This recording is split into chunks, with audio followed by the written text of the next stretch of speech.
On vit dans une époque un peu bizarre. On est surstimulé par tout ce qu'on voit sur internet, et pourtant, on vit tous en mode autopilote. Métro, boulot, dodo, école, travail, retraite. Et si je vous disais qu'on peut sortir de cette routine, que vous pouvez sortir de cette routine. Jim Carrey, Franz Kafka, Paul Gauguin, David Bowie, Anna-Marie Robertson, leur point commun, quitter la monotonie et se lancer pleinement dans l'art. Pensez à toutes les fois où vous avez baissé la tête pour rentrer dans les carcans de la société. Maintenant, pensez à toutes celles où vous êtes vraiment lâché. Une des deux expériences est plus agréable, non ? Dans cette vidéo, je vais vous inviter à entreprendre ce voyage vers l'inconnu. Cette libération pour l'artiste qui sommeille en vous.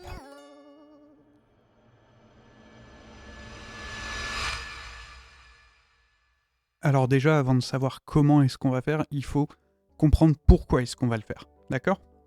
Je sais qu'on a tous des situations personnelles, des situations professionnelles qui sont différentes, voire des situations financières qui semblent interdire le fait d'avoir des rêves. Mais ce que je veux justement, c'est vous montrer que malgré tout ça, on peut réussir petit à petit à intégrer notre art dans notre vie de tous les jours. Je vous dis clairement pas qu'il va falloir quitter votre boulot demain et qu'il va falloir survivre sur un petit revenu d'artiste jusqu'à ce que vous deveniez millionnaire du jour au lendemain sans rien. Non, c'est absolument pas ce que je vous dis ici. Je suis pas là pour vous vendre du rêve, je suis là pour vous vendre la vérité, entre guillemets. Et pour ça, un des premiers points que j'aimerais aborder, c'est la peur de l'échec. On a tous peur de l'échec. Mais si vous faites rien, il n'y a rien qui changera dans votre vie. Utilisez cette excuse de « j'ai peur », c'est accepter le fait qu'on va jamais s'en sortir. C'est la seule chose qui fait que vous puissiez jamais vous en sortir, c'est de jamais essayer. Et donc, de jamais réussir derrière. Ensuite, une excuse que j'entends pas mal, c'est « mais j'ai pas de talent, j'ai pas la fibre artistique ou quoi que ce soit ». Ok, je l'entends. Vous avez peut-être pas un bon niveau actuellement, mais ça peut venir avec le temps, ça vient avec le travail. En fait, demandez à n'importe qui que vous considérez comme talentueux, que ce soit des musiciens, que ce soit des peintres, des photographes, ils vont tous vous dire la même chose. Le talent, ça n'existe pas. Il n'y a que du travail acharné derrière. Et après, un petit bonus, parce que c'est quelque chose, moi, que j'ai vécu. Est-ce que vous avez peur de décevoir vos proches en suivant une carrière artistique ? Mes parents ont toujours voulu que je fasse que je fasse une grande école, que je fasse ingénieur, voilà.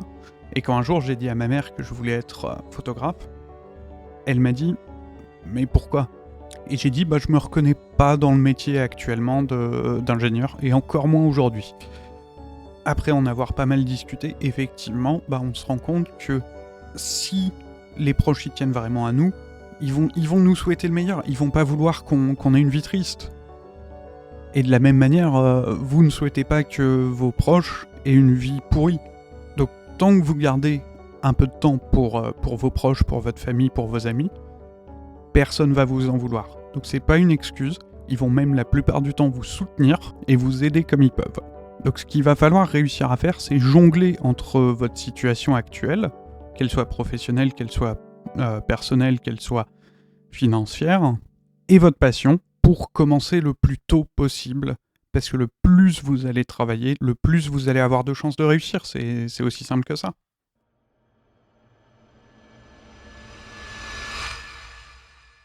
La méthode que je vous propose, alors c'est pas une méthode, je le sais bien, mais qu'est-ce que vous avez à y gagner ? Déjà, vous allez laisser une marque.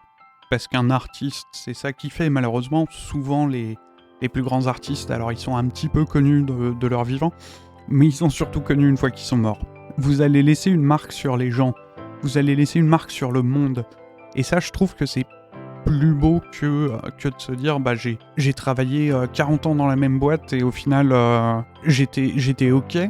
J'étais propriétaire d'une maison, j'étais nanana, je rentrais bien dans les cases de la société, mais j'étais pas heureux. Donc moi, ce que je vous propose, c'est d'obtenir ce sentiment de plénitude grâce à ce que vous faites. C'est aussi de découvrir des nouvelles compétences, des nouvelles appétences, et des talents cachés. Je mets bien des guillemets autour de talent parce qu'encore une fois, le talent, j'y crois pas. Mais vous avez un certain niveau inné dans certaines disciplines, et donc autant l'utiliser. C'est aussi un moyen de se connecter avec le soi profond, l'enfant entre guillemets qui sommeille en nous, qui nous disait mais moi quand je serai grand je veux être astronaute. Alors il sera peut-être pas astronaute. Moi mon enfant intérieur il voulait être motocrotte à Paris. Pas incroyable. Pour autant, mon enfant intérieur il voulait aussi dessiner, il voulait aussi peindre, il avait eu un grand amour pour la musique. Et donc aujourd'hui me dire que je suis capable de faire ces choses-là, ça calme mon enfant intérieur, ça lui fait plaisir. Et faire plaisir à cet enfant intérieur, c'est se faire plaisir à soi. Et ce qui est magnifique enfin, c'est de voir les petites étapes qui mènent à la réalisation de notre rêve. Je me souviens la première fois qu'on m'a demandé de faire un shooting photo, entre guillemets professionnel, j'étais refait, j'ai bossé dessus non-stop pendant des jours après, parce que j'étais heureux de savoir que mon talent, mon travail pour la photographie était suffisamment reconnu.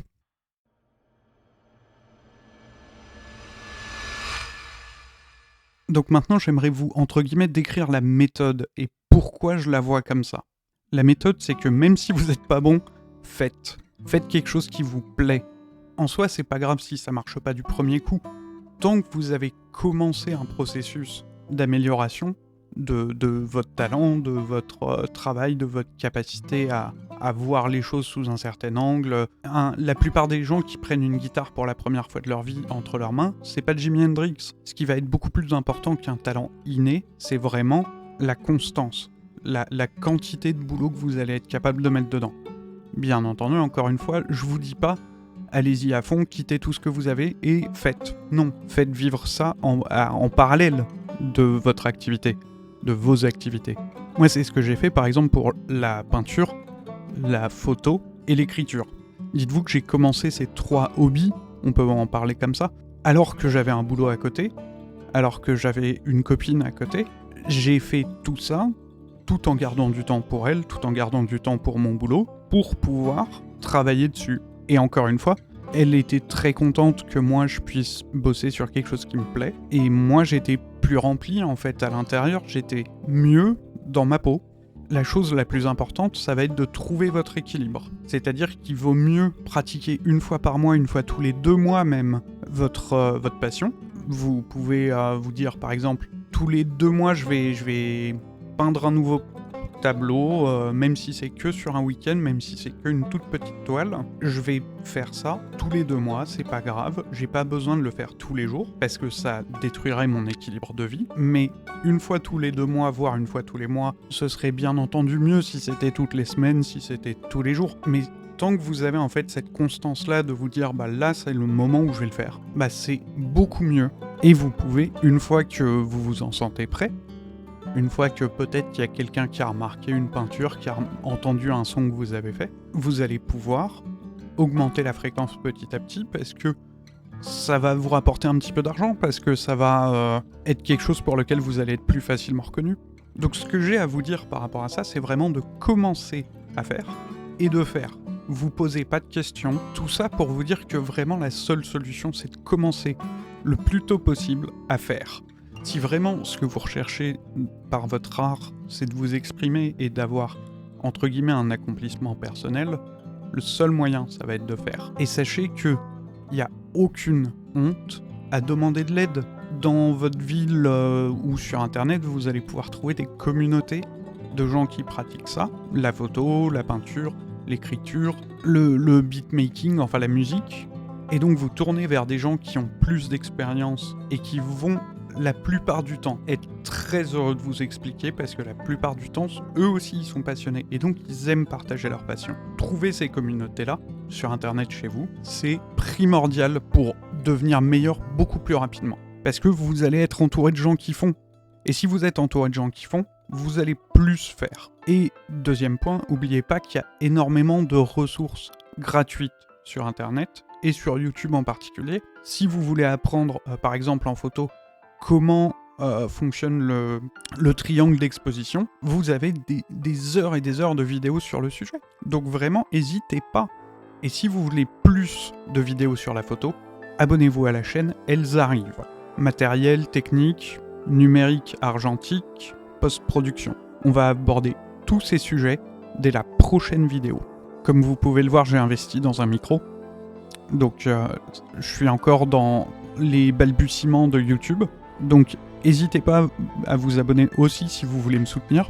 Parce que vraiment, moi j'apprécierais pouvoir partager avec vous ma passion, mes passions, pour l'instant la photo, et possiblement qu'on parlera de plus de choses dans l'art encore bientôt. Et du coup, tout ce que j'ai à vous dire, c'est vraiment profiter de la vie, et pour profiter de la vie, pratiquez ce que vous aimez faire. Si vraiment votre métier, c'est votre passion, mais tant mieux, je vous dis pas faites de l'art pour faire de l'art. Faites de l'art parce que c'est quelque chose que vous voulez faire. Ça, c'est important. Je vais vous laisser là, sinon je sens que je vais repartir dans un monologue assez long. Donc je vous dis à la semaine prochaine, et à la semaine prochaine.